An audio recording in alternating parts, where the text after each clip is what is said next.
Hi guys, my name is Ben Guilford. I'm the owner of the Firebrick Company, and in this video we're going to be taking you through the first part of how to build the dome of your pre-cut brick oven kit.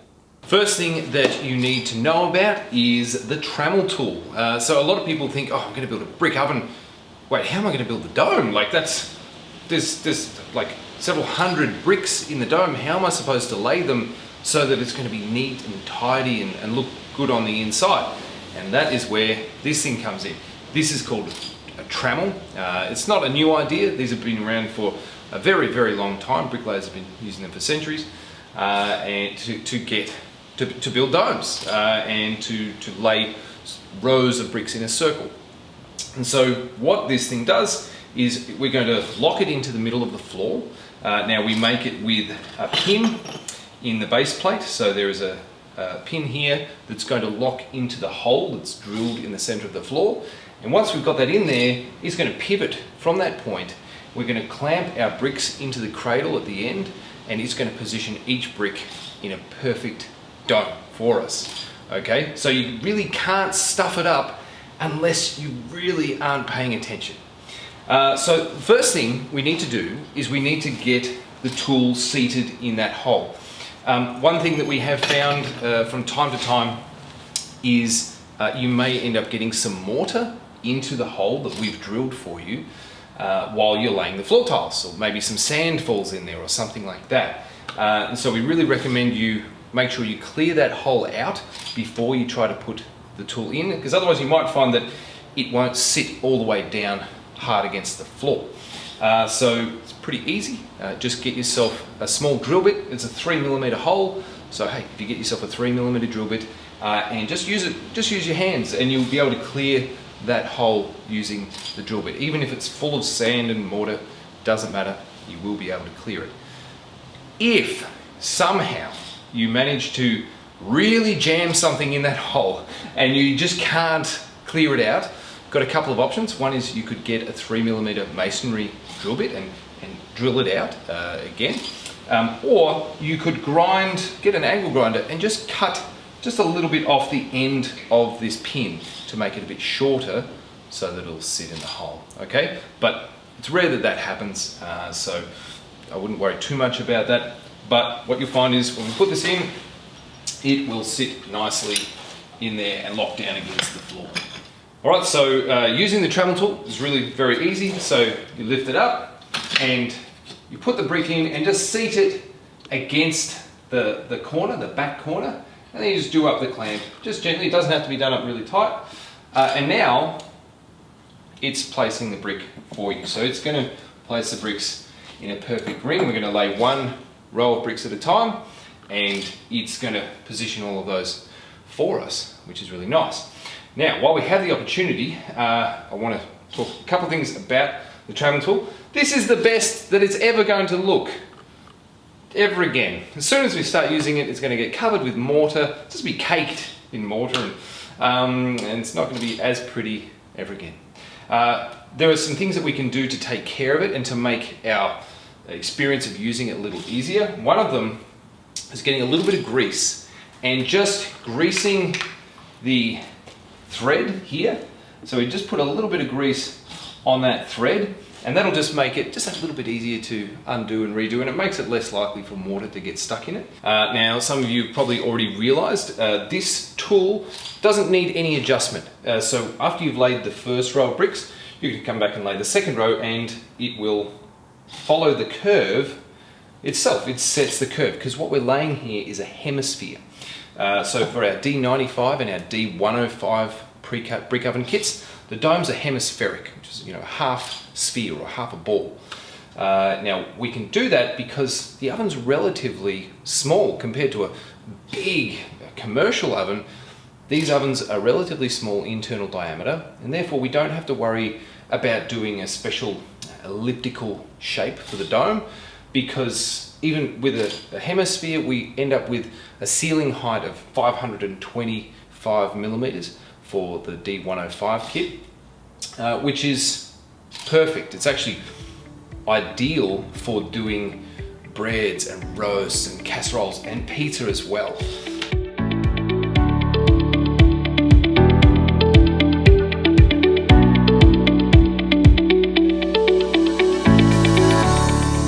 building a commercial oven, we're going to want to build it bigger for starters. So for example, our D130 is 130 centimeters internal diameter. If we make that with a hemispheric dome, well, the dome is going to be like 650 mil high in the center, which is too high. So we don't want to do a hemispheric dome that wide. So for the D130 and for our larger commercial ovens, we give you a slightly different trammel. This is our elliptical trammel tool. This is what you get if you purchase one of our D130 or larger pre-cut brick oven kits, and it is fully adjustable. So the idea is we're able to adjust the length of the arm using this T-bolt here. So we can undo this and slide it along this shaft to shorten or extend the length of the arm. We can also adjust the angle of the cradle using this turnbuckle here.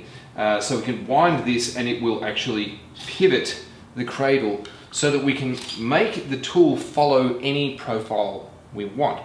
We give you a CNC cut piece of form ply, which is the profile for the dome of the oven. So at the start of each ring, what you'll do is you'll take the template, you'll put it in the oven, and you line it up with the center, and you'll actually adjust this tool so that the brick actually follows the curve of the template. If we were laying a row at this height, what I would want to do is I would actually adjust this to wind the turnbuckle in, which is going to pull this up so that it's going to follow this curve here. We actually want to get the brick to line up at the center. So right now the bottom is touching the template and the top's way off. So what we want is for the middle. So we just adjust this until it sits against the middle. Fantastic. So now the tool is set and ready to lay this ring of bricks if we were building the D130. Now with the D130, when you're laying the dome, as you get further up, you'll find that this cradle is actually tilted quite far back, which means releasing it off the tool can be a little bit tricky. It's very easy. For the D105, all you do is lift it straight up and it'll pull away from the brick without touching it. However, for the elliptical domes, as we get further up the dome and this cradle is sort of tilted right back, this edge wants to grab the brick as you move up. So what we've done is we've actually spring-loaded the tool at the base here. So you undo your clamp and you undo it a fair way. With the D105 you only have to undo it a couple of turns. For the D130 you undo it a fair way, and then you can actually push the whole tool in towards the center as you lift it up. And then as you release it, it's going to push back to the original position so that you can lay the next brick. If you ever find yourself getting into real strife and you just for some reason aren't able to get the tool off the brick, then you can always undo this T-nut here and slide the tool in, but you shouldn't need to because there's plenty of play in the bottom there.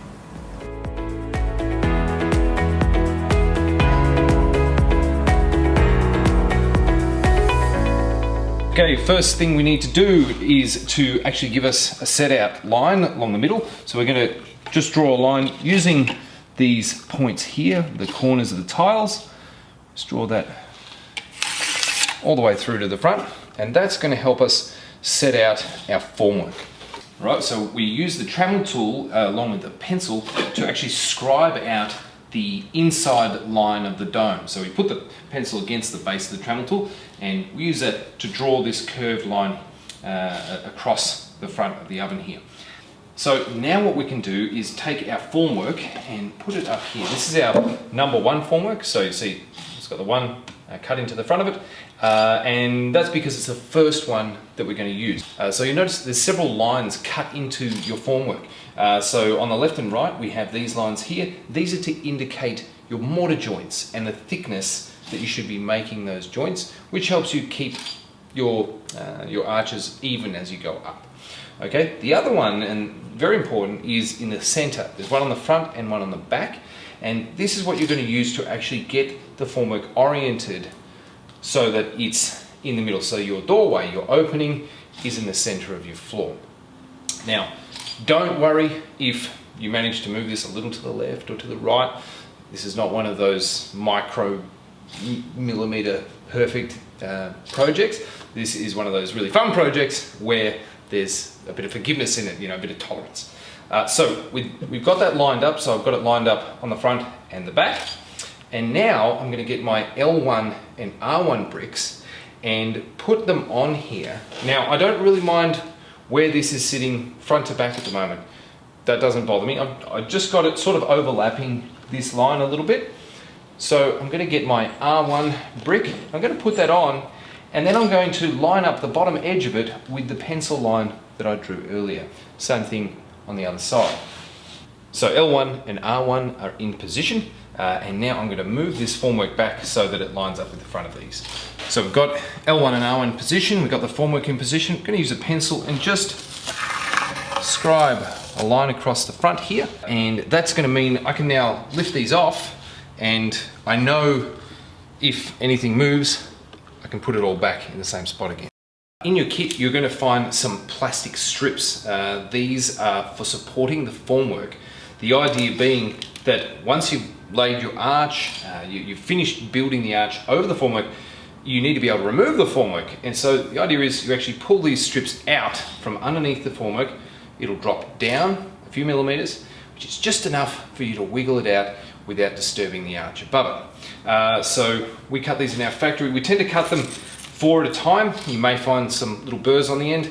Just break those off and use your brick. And you can just give it a little rub and just make sure there's no burr hanging over the edge so that it's not going to grab your formwork as you pull it out.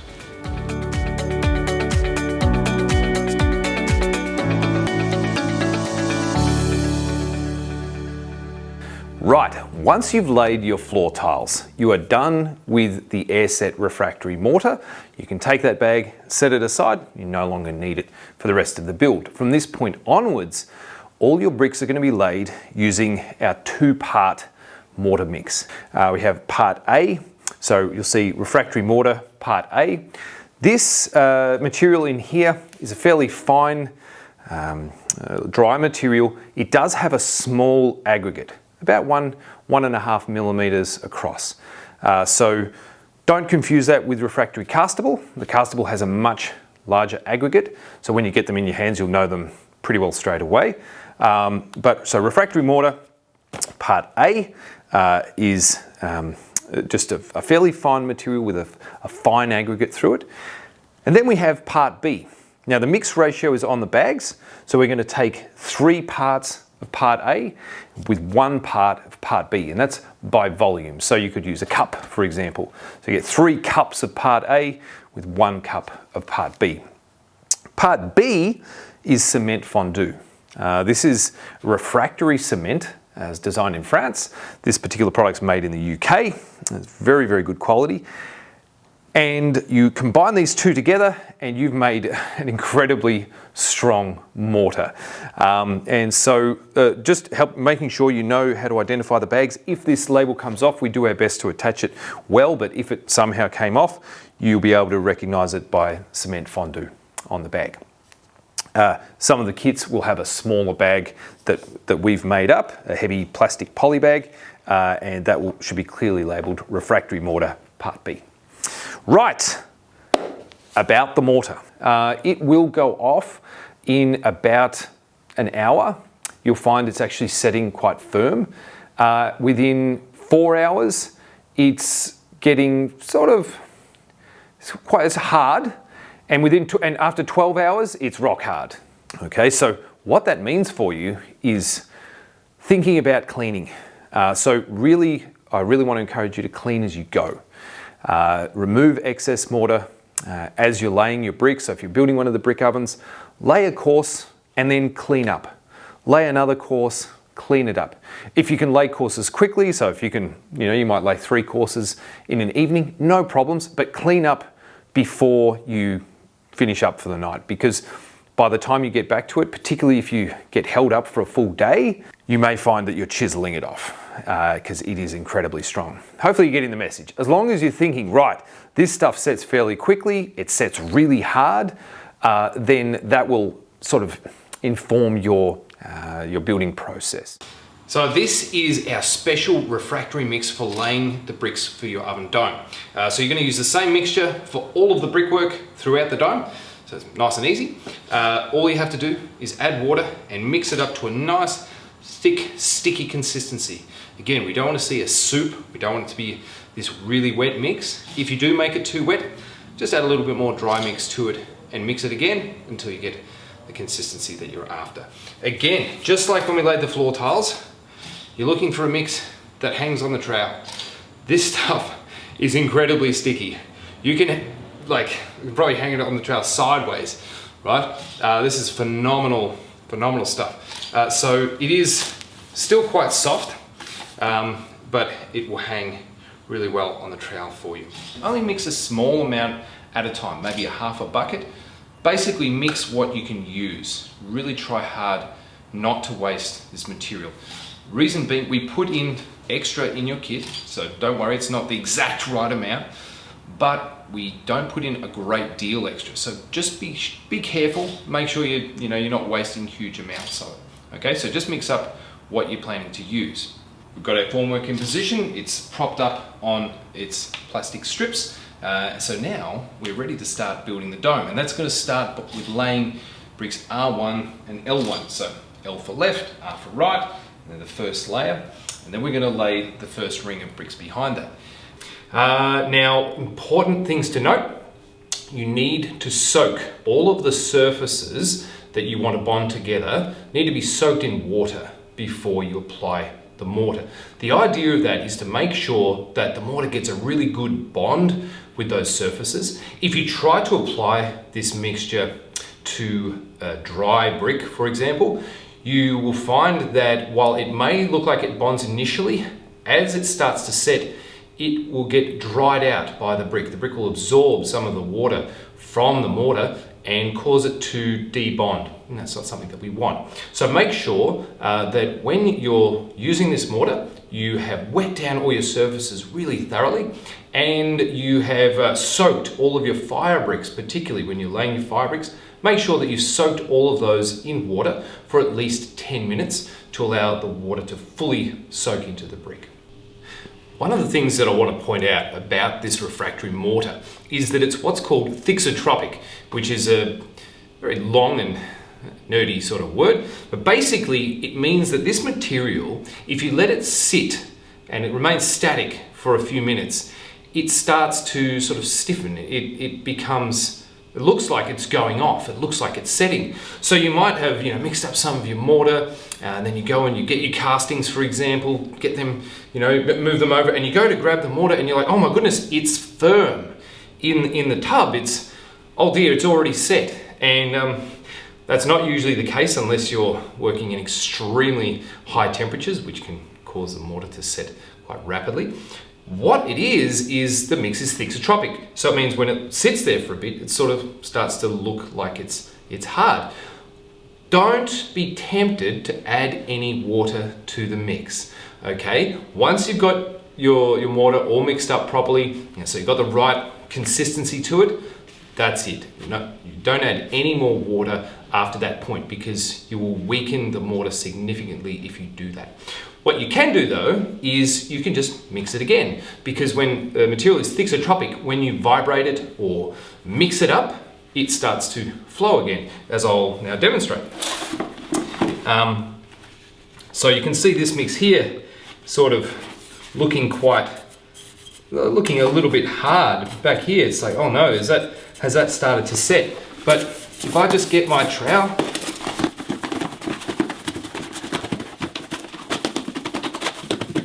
you can see now it's wet and soft again. And that's just the nature of this mortar, is it's thixotropic. So please don't panic if you're come to use some of your mortar and you think, oh, it's gotten a bit sort of stodgy. If you just give it a really brisk mix with the trowel or your mixing drill if you're using one, mix it up again, and you'll find it will go back to that nice, smooth consistency that you want. As you build your oven, what you're going to find is you'll probably lay that first ring of bricks and you'll mix the mortar to a certain consistency. Then you may actually experiment a little, changing the consistency. Maybe you make it a tiny bit wetter and you might find it a little bit easier to work with. So you're going to be mixing up quite a few of these little batches. I really wouldn't recommend mixing up any more than half a bucket at a time, because this material is based on refractory cement. Okay, now refractory cement behaves quite differently to general purpose or Portland cement. It can go off very rapidly, particularly if you're in a warm climate. Okay, so make sure you don't mix up more than you can use in half an hour at the most. Okay, so things you're going to need for laying your bricks. Firstly, wear gloves. These bricks are basically like handling 5 kilo blocks of sandpaper. All right, so they'll wear your fingertips right off. That was actually when I built my very first oven. I carried 100 fire bricks out to the backyard, and I looked at my hands, and my fingertips were all bleeding. You know, what's going on here? And I just worn through the surface of my soft and delicate engineer's hands. So anyway, wear some gloves, protect your hands. The mixture that we're using here is slightly alkaline, so we really want to make sure that we don't get any alkaline burns. They tend to really get into, if you have any sores or any little cuts, those alkalis sort of get in there and stop it from healing. You can end up getting just sores. It's just horrible. So wear gloves. Also, wear some safety glasses. You're going to be tapping some of the bricks with your mallet, and you may find it can spray a tiny bit out, and you don't want to get this in your eyes. So wear some safety glasses. I'm checking here, and I can see that I only need about 3 millimeters of mortar under this brick to bring me up to the bottom edge. So I'm not going to put a huge amount of mortar on. It'll be quite a small amount. All right. So basically, if you aim to put on the right amount, just applying it to that whole surface, then when you go to bed it down, it's a lot easier. Okay. So bring that in. Just going to pop that on here and give that a little rub in, and I'm just making sure that the formwork isn't moving around on me. So I'm still lined up on the center here. I'm lined up on that line we made before. I'm just going to tap that down. Just have a look at that. And the thing just love about this mixture is that it actually takes about 10 minutes for it to sort of set. So I can actually move this brick around for another 5 or 10 minutes. It will still be a little bit wiggly. Unlike the mortar that we use to bed the floor tiles down, it doesn't dehydrate at all. It's designed to go into a porous fire brick. So it actually retains its elasticity for quite a long time. So I've got plenty of time to work with it.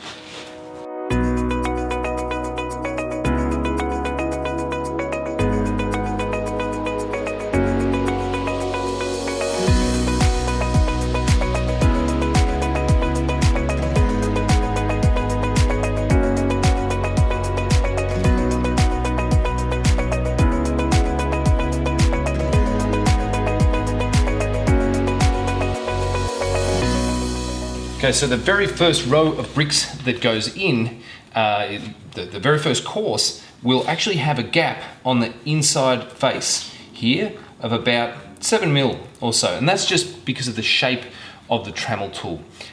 Once we get to the next row, you're going to find that the gap on the inside face, we're actually aiming for a brick on brick joint there. But for the very first row, you will have a gap on the inside face, and that's absolutely fine. And so we're going to try and keep our brick joints as tight as we can, but this is the exception. This gap here, you're going to see about 7 or 8 mil gap there. Okay, so first ring, if you put the mortar on, put it on so that it's thin at the back and thick at the front, because we know we're going to have that gap at the front. And then what I tend to do, put a bit of mortar onto the brick that it's butting up to, but Remember that we want that vertical joint on the inside face should be brick on brick, but on the outside face we're going to have a wedge, so we can allow for that with how much of this material we put on. So bring this in, and then we're going to rub it until we feel it. You hear that sound?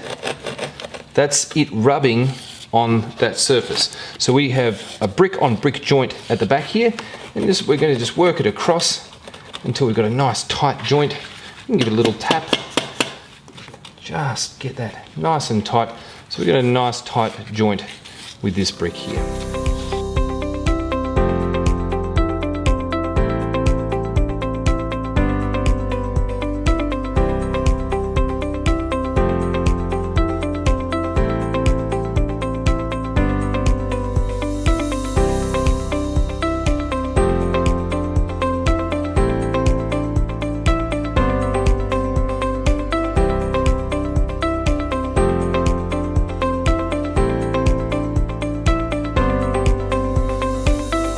See, we've got these are nice and level with each other, which is perfect. Now, you don't have to worry about that being full right now, because we can come and backfill that later on. As you can see, we're building our oven into a corner, which again is quite a challenging build. It's much easier if you have access to the sides of the oven. You can just walk around it and use your Trammel tool and switch sides. But hey, if you are building into a corner, it is possible. You will actually end up laying a lot of the bricks from inside the dome, which is another good reason to make sure that you've let your floor tiles set for long enough so that they don't move around while you're crawling around on them. Something you might notice is I'm actually leaving the previous brick in the tool while I'm putting this mortar down, and it's particularly important to do for the very first row because it has quite a thick section of mortar underneath it. These bricks sort of stay flexible, if you will, for a few minutes. And so rather than taking the tool off straight away, sometimes it's better to leave the tool on just for that little bit longer, which gives this brick a chance just to lock in place before we take the tool off and bring the next brick in. Now, the other thing you'll see me doing is using this mallet. Dead blow mallets are just fantastic, and I just give it a little tap on top just to set it, just to make sure I've got that brick nice, sitting down nice and hard on the bricks underneath it. Now, don't worry too much about scrubbing this right now. You'll actually find it a little bit easier to clean this up once this material has started to set a little bit.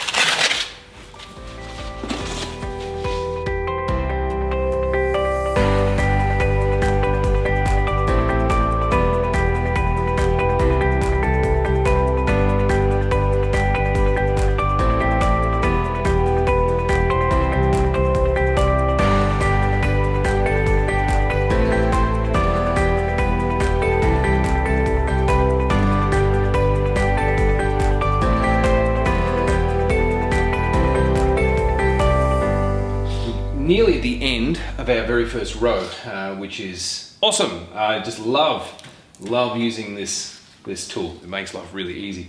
So we've gotten to the end and we've got a gap here. Now, a full brick it's never going to fit in there. Okay, and we're aware of that. And so what we give you in your kit is you get a set of what we call stagger bricks. Now, stagger bricks do two things. One thing you can use them for is for keystones at the end of a row. You can identify your stagger bricks when you unpack your kit. You'll see a row of bricks with a line drawn across the back. Those are your stagger bricks. So there's two sizes, and what we recommend you do is find the size that is going to fit. Now this one here, it's close, but I would actually have to grind quite a bit off this surface in order to make that one fit. So instead, I'm going to go with the smaller one, and that is going to fit in there really nicely, and I've still got about a half-inch gap on the inside face there, but guess what? Our mortar mixture that we're using is more than capable of doing that gap, so we can just pop this brick in We can use the tool. It's going to be a little bit awkward because the gap's not really big enough to fit the tool into. So we can do it by hand and just line up this brick with these edges just to make sure that it's flush with its neighbour. Now remember guys, you will never ever see this brick. You'll have to slide into the oven to see this brick. So we don't have to worry too much about it being super neat because it's going to disappear. Now, coming back to the stagger bricks, the other thing we can do with stagger bricks is we can use them to keep our vertical joints staggered. Right? As we go up the dome, we're going to start off laying bricks with the joints fully staggered, but because each row is slightly shorter than the next, the joints start off staggered and then they end up getting closer and closer together till they're almost on top of each other. So when we get to that point, we throw in a stagger brick and that throws the joints back out again so that we keep them offset. It's called brick bond. It's what you see in all brickwork. You don't see the bricks going with all the vertical joints right on top of each other because it's not as strong. We want to keep the joints offset for strength. Once this brick has started to set and it's not moving around, we'll come back and we'll fill this joint in. And that's actually what we can do now. We're going to go back to where we started and we're going to fill in the backs of all of these joints with this same mixture. Now I'm being quite gentle because we only just laid these bricks and so just don't want to disturb that bond. The beauty of wearing gloves is you can use your hands. Bricklayers would be shaking their heads in shame. We're not all bricklayers, and some of us aren't as familiar with using a trowel as others, so don't be worried about getting in there and using your hands.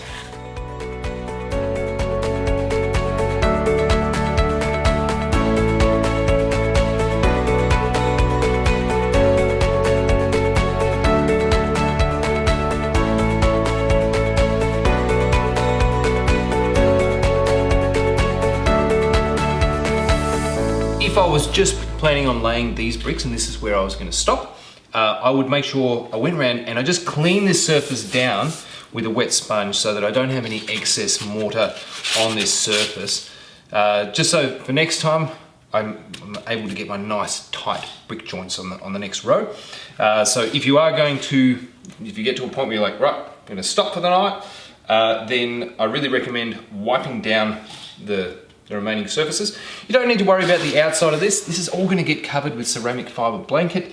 You will never ever see it again. So while we want to be careful that we've filled our joints in neatly, you don't have to worry about removing excess from the outside. If we were calling it quits for tonight, I would go around and I would remove any excess mortar with the trowel. So I'll scrape that off the surface and then just go around with a nice wet sponge and just wipe down, remove any excess with the wet sponge. Try to avoid smearing this material around because it'll end up leaving sort of a haze on the inside of your brickwork. Honestly, it's quite hard to avoid. I'm probably going to get a little bit of haze on the inside of my brickwork. I don't really mind. I think it actually looks kind of cool, sort of like a lime wash over the surface. But anyway, these are just some tips to get you through this process. So I'm really pleased with how this first row's gone. I'm seeing really nice tight joints on the inside face, which always makes me happy. And so we're ready to get into the next course.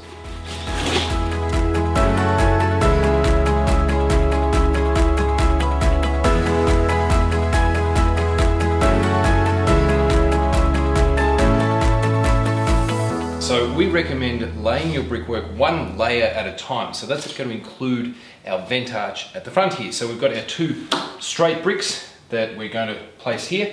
It's actually a very similar process to what we used for setting up this formwork. We've got our number 2 formwork here, same drill. It's got center line markings on the front and back. And we're going to put that on here, line that up with our front edge.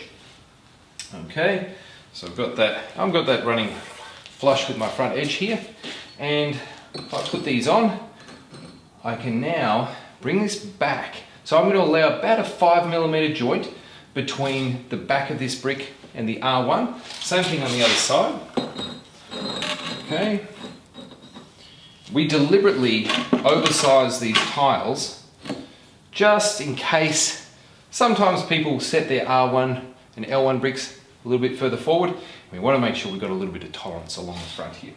All right, so we can actually position this ourselves, and we might get, I want this edge to run parallel with the front of these bricks. Okay, so I can actually adjust these gaps to reflect that. So I might actually bring this a little bit further forward on this side. Might bring this brick just a bit further forward so I get a nice neat finish across the front here. You don't have to have these two bricks hard against each other, and they don't actually have to be exactly the same gap. Once you fire this oven, you will never ever see that joint again. It'll also get covered with soot. So we can have this gap here tiny bit bigger than this gap over here if we want to. All right, but you'll usually find that if you get it lined up straight, they'll be already set to the same gap. So same as before, I'm just going to rule my line across the front. Now I have a marker, so I'm just going to be able to set it up on this line on the center.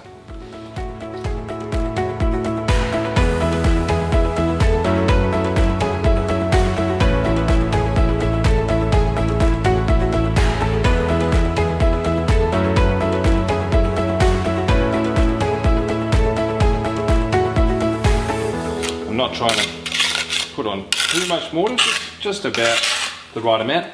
And I'm going to put some on the back face so that I fill in the gap between these two bricks. So I have quite deliberately done a different gap on each side just to show you that it doesn't matter.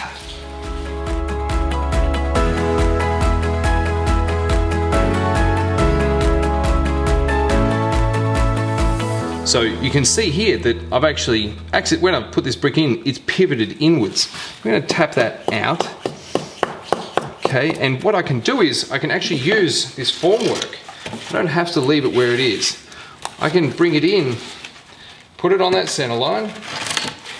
So I'm making sure that I'm on this center line here, and great. Now I know that it's running parallel with the front, so I can move it forwards and backwards, but just making sure that I'm staying on this center line here.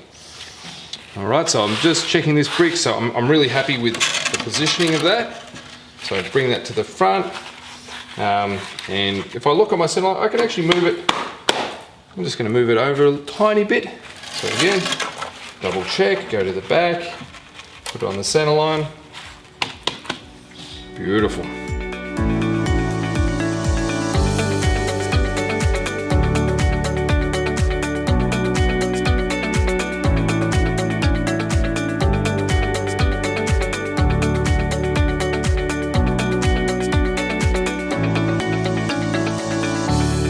Okay, excellent. So we've got about a 5mm gap here. When we do the other side, we've got closer to an 8mm gap on the other side, but you're going to see that that is not going to be an issue. So I know that I've got a slightly bigger joint, so I'm just putting a little bit more mortar on the back of this brick. And I'll just bring that in.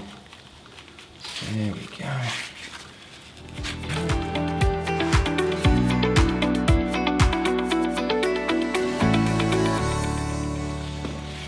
Another thing that's really handy to do when you do move your formwork back to check the back is you can check that it isn't sitting up at the back. It should still be lining up with the bottom edge of that, which it just happens to be. You can also see this. Actually, this is a great example of me not being. I'm an engineer. I'm not a professional bricklayer. If you see here, if you look closely, this brick is tilting inwards. Okay, you can see it's open at the bottom there. So I can just tap, tap, tap, tap, Hey, there we go. That looks a bit better. Sitting a bit high now. All right, now we're looking good here. So we're following the line of our formwork. We're not tilting in or out. So I hope you can see it is kind of a forgiving process. If I decided, oh, I'm just not happy with the position of this brick, just take it off, do it again. Just lift it off, clean the brick up, give it a wash, remove any of the old mortar, and we lay it again. Now, you'll see that I've marked, on this formwork, it's marked with 3mm joints, right, which are very thin joints. If you find that your joints end up being a tiny little bit bigger, that's not the end of the world. These lines are there to help you, right? They're not there to force you to obey them. They're just there to help you get your columns level. So if you do find, for example, this one here, I'm probably sitting actually halfway up that line. Instead of being at the bottom of it, I'm probably halfway up it. And that's not a problem. I've done exactly the same thing on the other side. So my two courses are nice and level.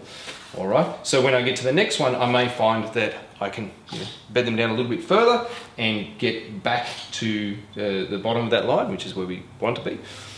But if I don't, it's not the end of the world. It doesn't really matter. Okay, so just be aware. This is one of those projects where it's forgiving. We're not working in nanometers. We're laying bricks and we're enjoying ourselves. So yeah, make sure you follow those lines as closely as you can, because the other thing that you will find with fire bricks is that they do vary in size. These bricks actually have a tolerance of plus or minus 1.5mm on their dimensions. So you can find that one of these bricks technically could be 3mm smaller. If you had a really big one and a really small one, they could be 3mm different. What we recommend doing, particularly for your bricks at the front, is match them up. Get all those bricks out and make sure, if you've got, maybe you have a couple that are slightly smaller than the others, well, put one on the left, one on the right, on the same row so that they match each other. We're ready now to start with the next row.